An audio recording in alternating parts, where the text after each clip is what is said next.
Okay. Hi, I'm Brian. This is discussion group number 2 for the RT101 class. I'm Brian, like I said. Now, we have a few other members that want to introduce themselves. My name is Stephanie. I'm Kylie. I'm Jessica. I'm Sergio. All right, so we're gonna kick it off. We're gonna read off the Code of Ethics. So the first one is the radiologic technologist acts in a professional manner, responds to patient needs, and supports colleagues and associates in providing quality patient care. The second is the radiologic technologist acts to advance the principal objective of the profession to provide services to humanity with full respect for the dignity of mankind.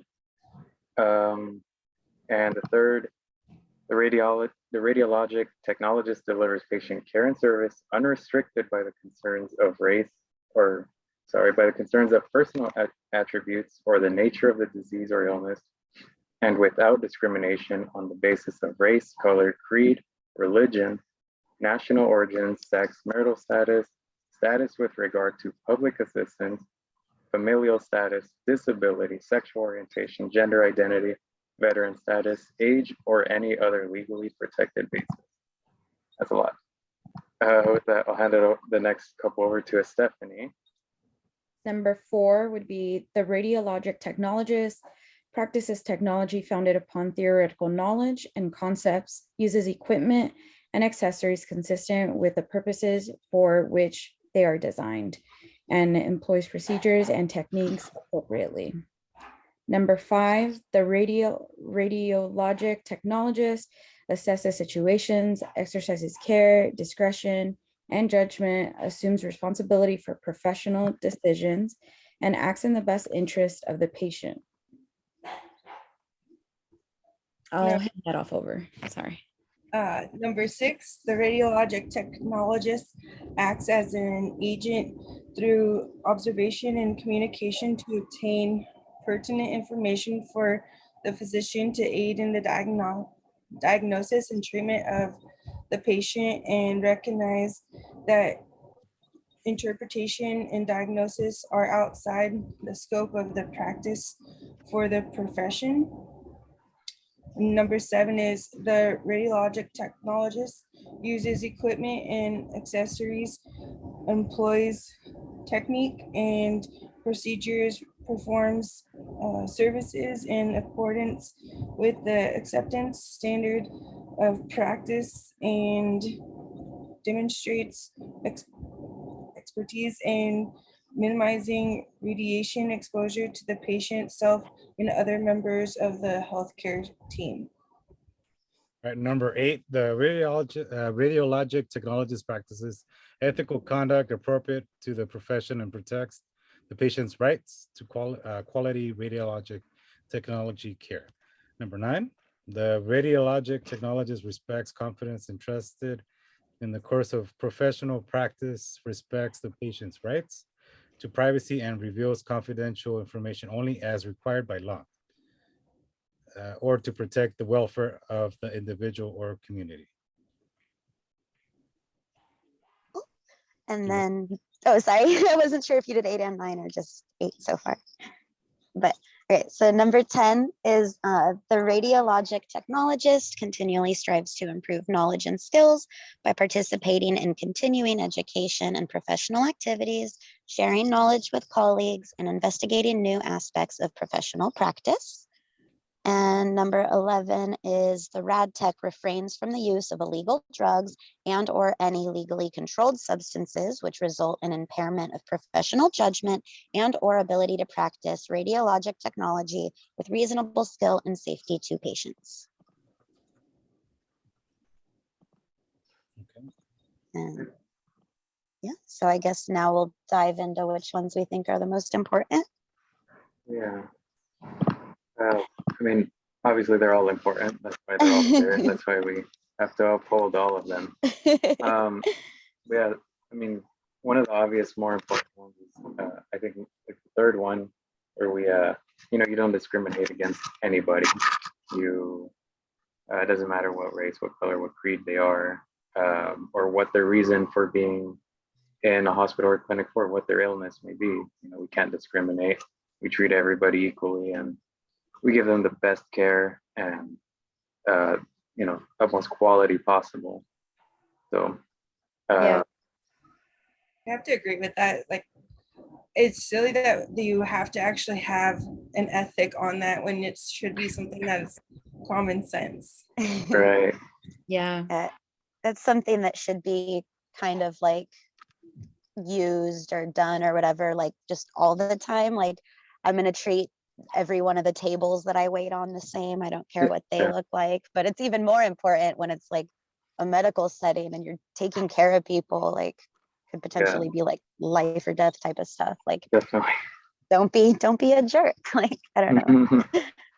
Yeah, I think especially when you get into a field where you're purposefully getting into it to also help out individuals, it's something that shouldn't have to be mentioned the way that Jessica stated, but it is. And I mean, hopefully it's also a good code and reminder for all of us if we have a Yeah. little bit of trouble with that for some reason.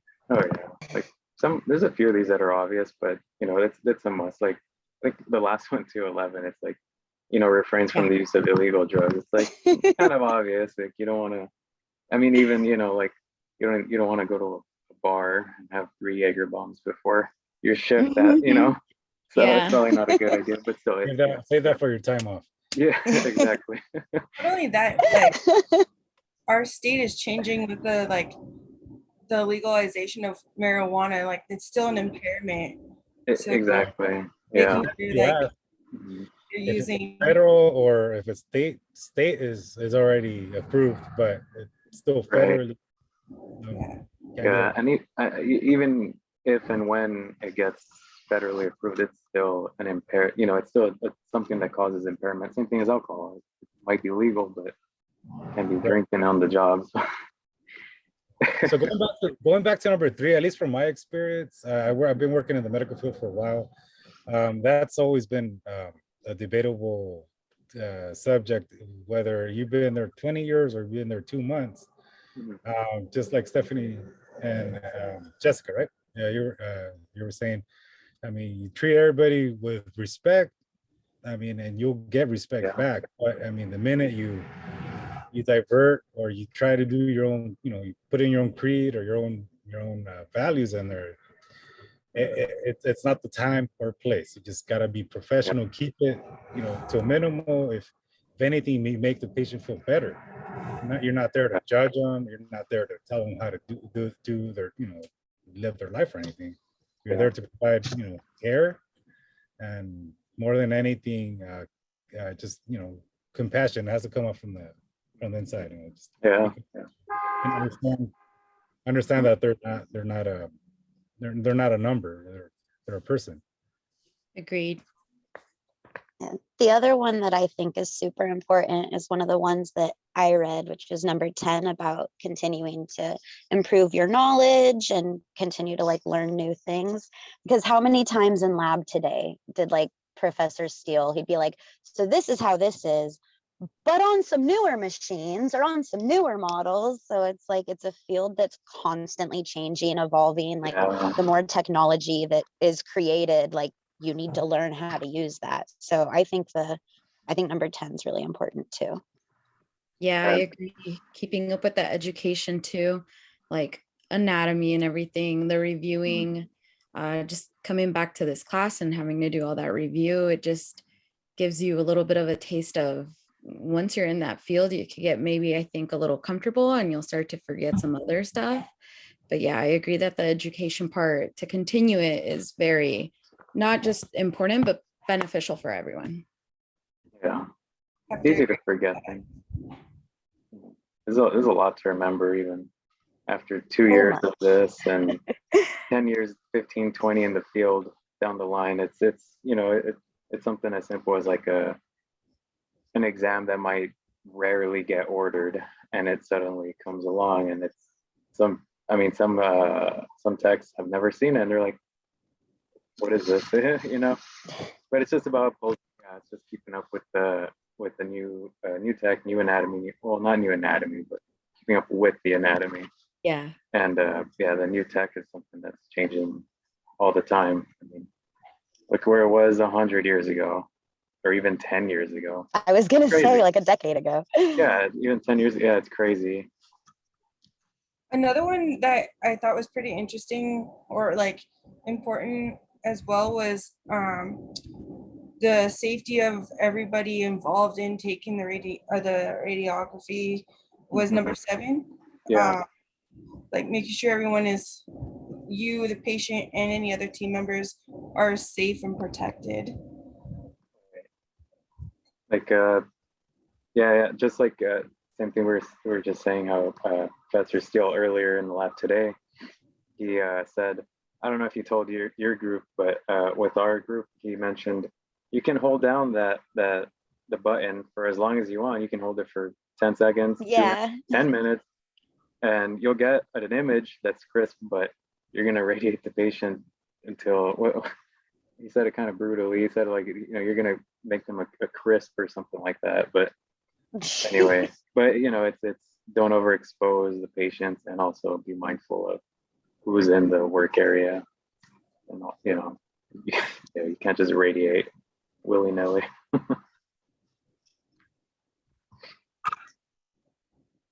All right. I think that's good for this discussion, right? I think so. I feel pretty solid. Yeah, we discussed I mean, you know, like we said, they're all important, obviously, but we kind of went over the ones that maybe stood out to us a little bit. Yeah. All right, cool. All Nice right. to see you guys. Thank you. Yeah. All right. Thank you All right. guys. Have a See you good next day, week. everybody. You You too. too. Bye-bye.